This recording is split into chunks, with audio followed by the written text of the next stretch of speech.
What's going on, everybody? This is Ross. So I haven't really did an angry black man in a while, but this is something I need to speak about. Okay, this is gonna be about the Jordan Davis, this, and then Stand Your Ground, things of that nature.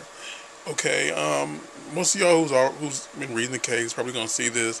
You're gonna have your own comments about this, and it's really down to Jordan Davis. He was in the car with his friends, and they were playing very loud music, and the person went to the car and told him to shut it down. And then somewhat of an argument ensued, basically.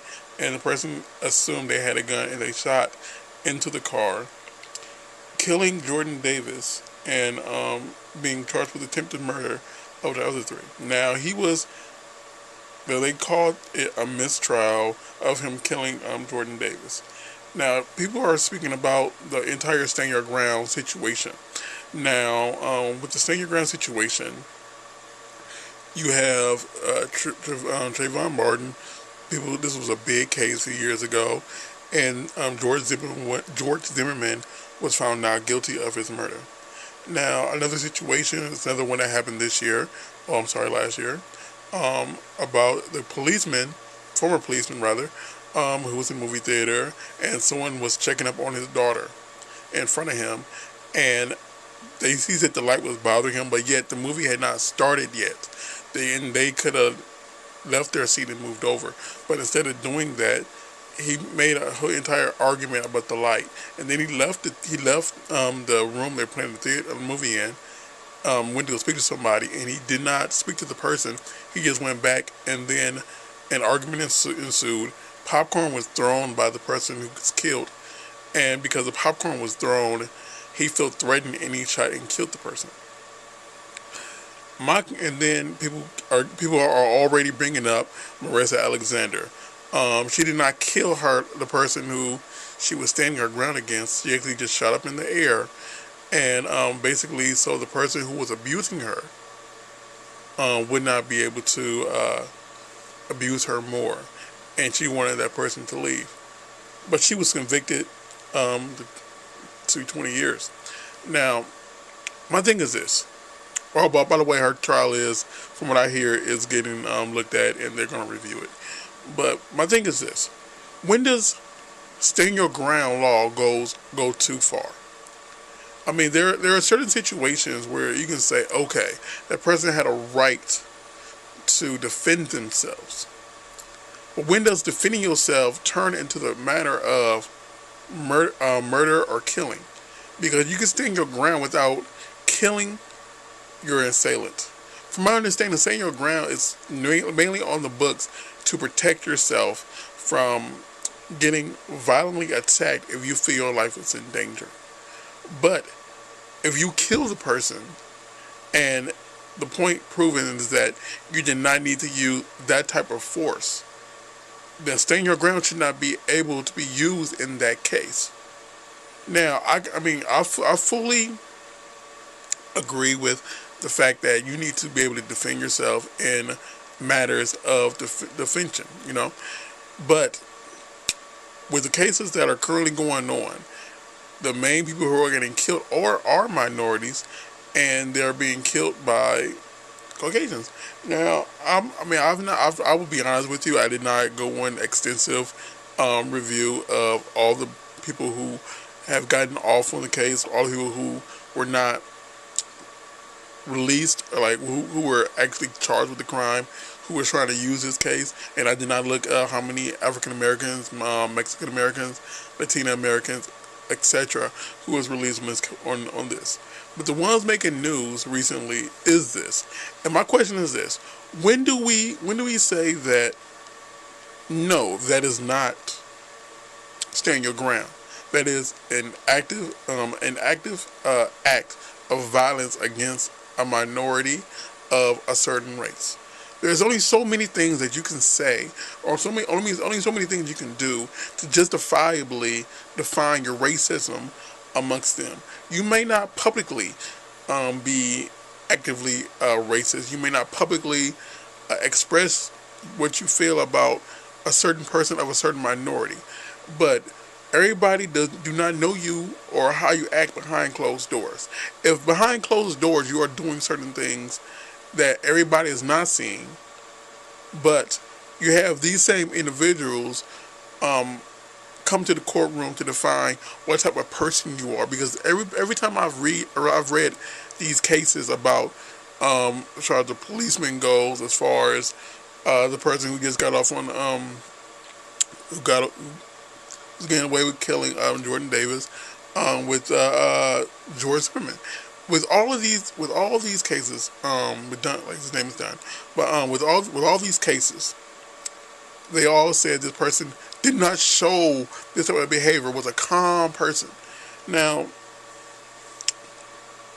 if they're all and if they're all level-minded, they would not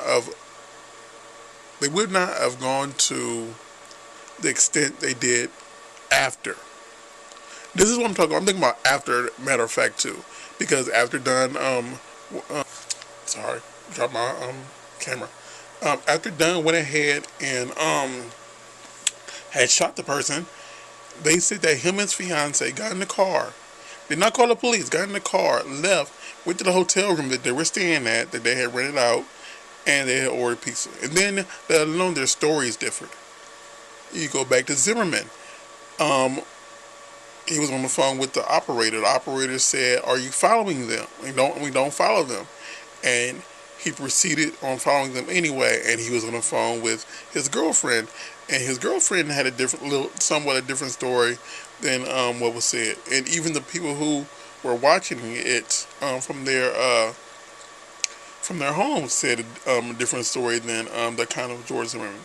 Now, and the people in the movie theater had a different story than the former policeman's account. Now, it's only so much that we can really use this law for. And like, let's say again, I agree with this law to an extent, but currently it's being able to justify their racism for the murders that they are committing. Now, that is my issue with this. Now, if we really find a way to reconstruct this law and do it differently, then it can be done better. Because Florida is not the only state that has the stand your ground law. Texas has it also, and I don't know how many other ones have it, but you do not hear as many in other states. Everyone you hear recently is in Florida, and every time you hear it in Florida, the person who is doing the act of violence to the other person with the weapon is the one who's getting away with it.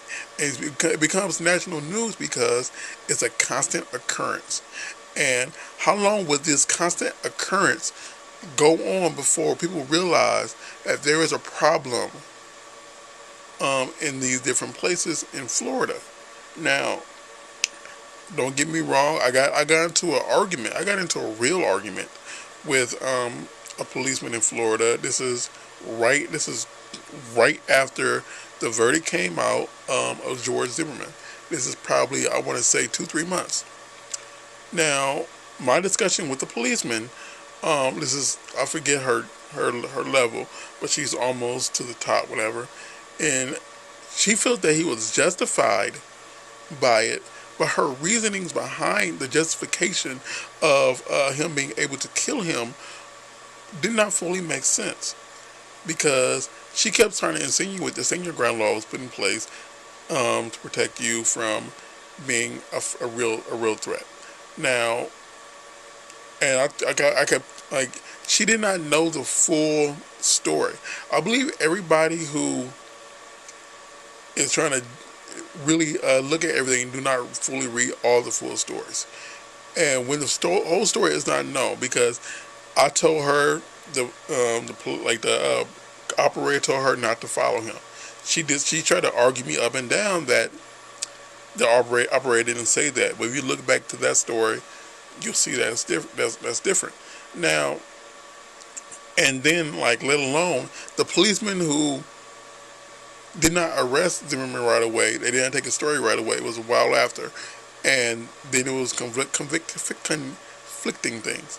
Now, all like I'm using these three as an example, but all three altercations would not have occurred if the person who did the actual shooting did not incite them. With George Zimmerman being told not to follow, and he followed anyway. With the former cop who was in the movie theater who had a comment about the phone, who could have just went four seats down, or one seat back, whatever, just to get just not to be involved with the entire situation. And then with this person who had a problem with rap music in the article you can see his girlfriend, his wife, said that his fiance said that he said that he could not stand that rap music. Now, when I really want to know, everybody who's gonna watch this movie or who's watched this video, what is your view on the entire ordeal? I mean, I know a lot of people who are racist are gonna watch this. I really want to know your view. Don't judge. And I know you probably don't like black people, but I really want you to think about this for a second. If it was the other way around, and black people were getting off on this for standing your ground, this is for the racists. How would you feel about that? You gotta really think about how much nonsense is really going on right now, and how much nonsense is just being passed over and looked over. Now, I want to know, what is your full view on staying your ground. I'm gonna try to reply to everybody who might even reply to this, but I really want to know your view on this, because I believe that the law should be altered, especially because I'm gonna be in Florida for a while, next month actually, and I'm not scared about going there. I'm just worried that as soon as I go there, I'm gonna hear more and more and more cases about this, and I'm gonna see firsthand more things about this. Because yes, some of you might know I do cross paths with a lot of police, doing my job, whatever, and you know, I like to hear their viewpoint on it. And I've only heard a few that believe that some of these people really need to go to jail, and others it's just real. It's really horrifying their viewpoints on this entire situation. So just please tell me your viewpoints on this entire stand your ground law, Florida in general, and everything else. Peace.